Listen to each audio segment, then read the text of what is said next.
खरं तर आत्ता काही कारण काहीच नाही. दरवेळेला येतो आणि तुम्ही सगळे समोर येता आणि माझं बोलणं होत नाही तुमच्याशी, म्हणून मी म्हटलं की आज जरा थोडासा वेळ होता, म्हटलं तुमच्याशी बोलावं. बोला, काय विचार? जवळपास 3 वेळा शिबिर झालेली आहेत. टप्प्याटप्प्याने वेळो जे काही नियमाचे आहेत, ह्या सगळ्या प्रक्रियेमध्ये कुठपर्यंत सगळे तयार आहे? बऱ्याच ठिकाणी अनेक पक्ष होतात त्या 1 लाखपर्यंत निवड झालेली आहे. नाही नाही, त्याची आकडेवारीच येतं, त्याची आकडेवारीच येते. असं काही माणसं नेमून असं होत नसतं. ते काही स्वतः काही सांगतात ते 1 लाख आणि काही, परंतु शेवटी ते सरकारी आकडे येतातच नाही बाहेर. ते आहेत, आमच्याकडे पण आहेत सगळे. काय आता 30 जूनला सगळं सुरू झालं आत्ता हे या सगळ्या प्रोसेस. मला कळत नाही खरं तर, महाराष्ट्रामध्ये 3 वर्षानंतर निवडणुका आहेत आणि आत्ता ह्या याद्या सगळ्या करणार. दरवर्षी मुलं 18 वर्षाची होत असतात. त्या सगळ्या गोष्टी पुढे कशा कशा होणार. अनेक माणसं घरं सोडून जातात, घरं बदलतात, नवीन माणसं येतात. ही प्रोसेस थांबून चालणार नाही. ही 3 वर्ष चालू राहणारी प्रोसेस आहे आणि त्याच्यामध्ये काम सुरू आहे. SIR सगळीकडे केलं जात आहे.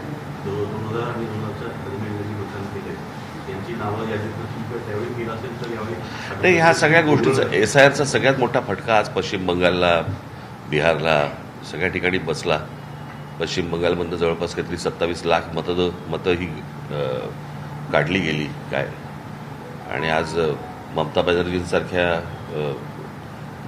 माजी मुख्यमंत्र्याचं त्यांचा पराभव होतो. हे काही साधी सरळ गोष्ट नाही. इतकी मोठी सरकारी यंत्रणा लावायची. हे जे चाललंय राजकारण आत्ता देशामध्ये, हे काही खूप घाणेरडं आणि खूप भयानक चालू आहे. याचा फटका पुढे भविष्यात भाजपाला मिळणारच आहे. तो असं काही तो कोण राहत नाही त्याच्यातनं. मुळात सत्तेचा अमरपट्टा कोणी घेऊन आलेला नसतो. फक्त प्रश्न असा आहे की आपण करत असलेली कृती हा भविष्यातला पायंडा आपण काय पाडतो आहोत याचं भान मला असं वाटतं राजकीय पक्षांना जर समजा नसेल, राजकीय नेत्यांना नसेल, तर मला भविष्यातल्या पुढच्या पिढ्यांची चिंता मला जास्ती वाटते. राजकारण काय येतं जातं वगैरे सगळ्या गोष्टी असतात, पण शेवटी आपण कुठे नेणार आहोत महाराष्ट्र, कुठे नेणार आहोत देश, कुठे नेणार आहोत आपण राजकारण. आणि खूप गलिच्छ हे जे आता काय महाराष्ट्रात पण जे काय फोडाफोडीचं सगळं राजकारण सगळं सुरू आहे आता, हे काही उमदं राजकारण नव्हे. हे चांगलं राजकारण नव्हे. उद्या सत्ता गेल्यावरती या अशाच प्रकारच्या गोष्टींचा भारतीय जनता पक्षालाही त्रास होईल. त्यावेळेला काय कराल? आपण काय करतोय, कुठपर्यंत जातोय, कुठपर्यंत जायचं, याला काय मर्यादा आहेत की नाही या गोष्टींना? काय आहे, मी तुम्हाला एक गोष्ट सांगतो.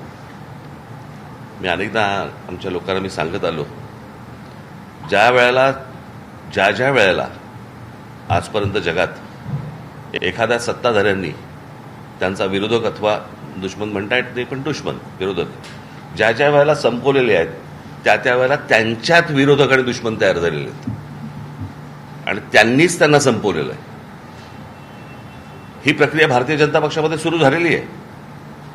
त्याच्यामुळे बाहेरचे विरोधी पक्ष तुम्ही संपवणं हे सोडून द्या, परंतु आता तुमच्यात जे विरोधक निर्माण झालेले आहेत याच्यातनं तुम्हाला जो त्रास होईल आता, तो तुम्ही पण बघत राहा.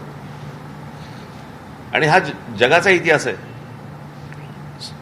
समोरचे तुम्ही विरोधक संपवलेत की तुमच्यात विरोधक निर्माण होतात. आणि पाठीच्या काळातही तेच झालं होतं. अनेक वेळेला ह्याच गोष्टी घडलेल्या आहेत. ऑपरेशन टायगर 2-3 खासदार झाले. काल शशी शेख यांनी सोमवारी आंदोलन परिषदेमध्ये सरकारच्या विरोधात. काय प्रश्न विकत घेणाऱ्यांचा नाहीये, विकल्या जाणाऱ्यांचा आहे.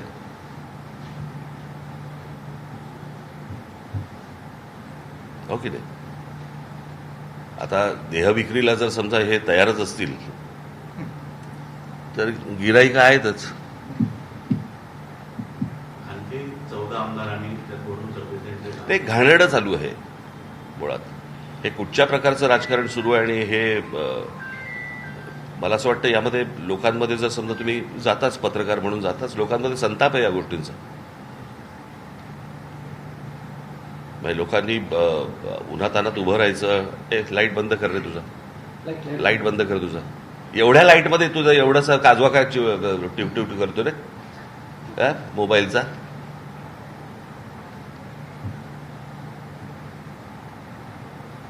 काय बोललो तुम्ही सर? हां, हे काही चांगलं राजकारण नाही चालू आहे.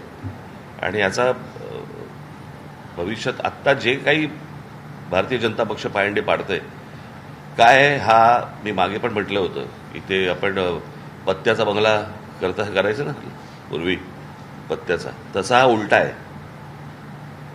त्याच्या खालचा जो पत्ता आहे तो नरेंद्र मोदींचा आहे. तो एकदा सटकला की सगळं कोलॅप्स आहे. कळलं का? आज ठीक आहे, ते त्याला तुम्ही भक्त म्हणा, काही म्हणा, काही असतील गोष्टी, परंतु जे काय आज टिकून आहे ते नरेंद्र मोदींवरती टिकून आहे, या बाकीच्यांवरती नाही आहे. आणि अशा गोष्टींमध्ये तुम्ही ज्या प्रकारचं भयानक राजकारण करतात, खेळतात, हे त्यांनाही अंगाशी येणार आहे. ते महिला आरक्षण बिल आणि वन नेशन वन इलेक्शन हे पहिलं एक ते कोणासाठी सुरू आहे, कोण करतंय याच्या मागे, कळलं का? हे सगळं अमित शहाचं राजकारण सुरू आहे. मी मागे आता माझ्या भाषणात म्हटलं नाही का, आता शिवसेनेचे 6 खासदार फोडले, भाजपमध्ये का नाही गेले? टीएमसीचे 22 खासदार फुटले, वेगळा गट का केला?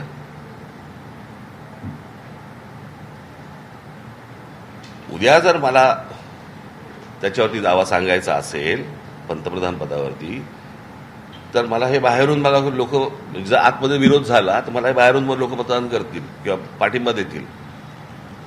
आणि दुसऱ्याने जर समजा कोणी दावा सांगितला तर मी हे जे उभे केलेले आहे त्यातला कोणी सपोर्ट करणार नाही.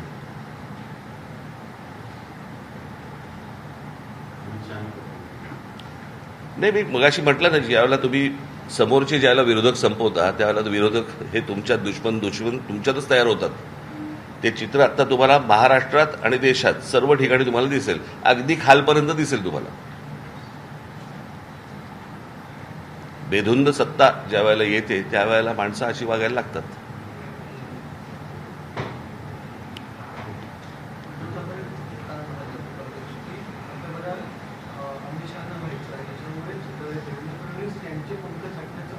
आणि मी त्याशी माझ्या भाषणात नाही का बोललोय, तेच काय बोलतोय. पाऊस पहिल्याच पावसामध्ये मुंबई पूर्णपणे तुंबली होती. आधी मुंबईत बऱ्याच ठिकाणी पाणी साचले, ठाण्यातही बऱ्याच ठिकाणी पाणी साचले. काल चेंबूरमध्ये बसवरती झाड कोसळलं, ठाण्यात झाला मुलाचा, अशा अनेक ठिकाणी झाडं कोसळलं. याचं कारण तुम्हाला आठवत असेल कदाचित, किंवा तुम्हाला मी गेली अनेक वर्ष या सगळ्या शहर कसं उभं राहतं, कसं उभं राहिलं पाहिजे याच्यावरती अनेकदा मी बोलत आलेलो आहे. या शहराच्या उभारणीकडे कोणाचंही लक्ष नाही. बिल्डरांना फक्त प्लॉट देत राहणं, विकत राहणं, त्यातनं पैशातून राजकारणातून या सगळ्या गोष्टी, एवढंच फक्त महाराष्ट्रामध्ये सुरू आहे. लोकांना चांगलं आयुष्य मिळावं याच्यासाठी म्हणूनचा काय कुठच्याही गोष्टी सुरू, नुसते रस्ते आणि पूल यातनं शहरं उभी होत नसतात. आपल्याकडे डेव्हलपमेंट प्लॅन येतो पण टाउन प्लॅनिंग होत नाही. आणि त्याच्यामुळे कुठेही रस्ते बांधा, तर किती उंचावरती बांधताय, त्याच्यात पाणी कसं जात आहे, वेगळाच विषय आहे. मी त्याच्यावरती तुम्हाला एक तासभर बोलू शकेन. अख्खा कोणाचं लक्षच नाही हो.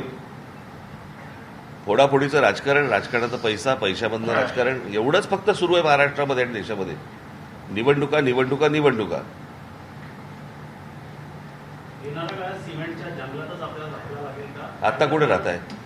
नाही, आता कुठे राहताय? वाढत चाललेलं आहे. मग आता कुठे राहताय? कुठे आता तुम्ही? झाडांच्या जंगलात.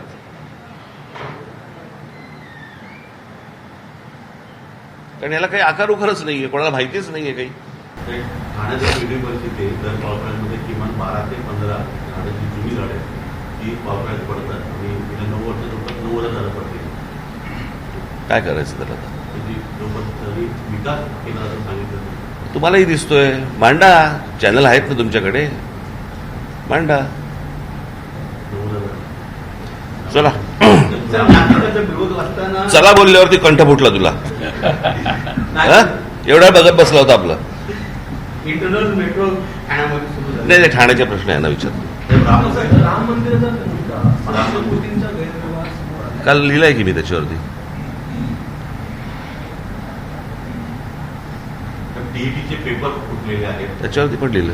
सर, उपमुख्यमंत्री एकनाथ बोललो ना त्याच्यावरती सर, तुम्हाला. उपमुख्यमंत्री एकनाथ शिंदे पुन्हा मुख्यमंत्री होतील का या सगळ्या? ते आज दिल्लीला एबीपी माझा, उघडा डोळे बघा नीट.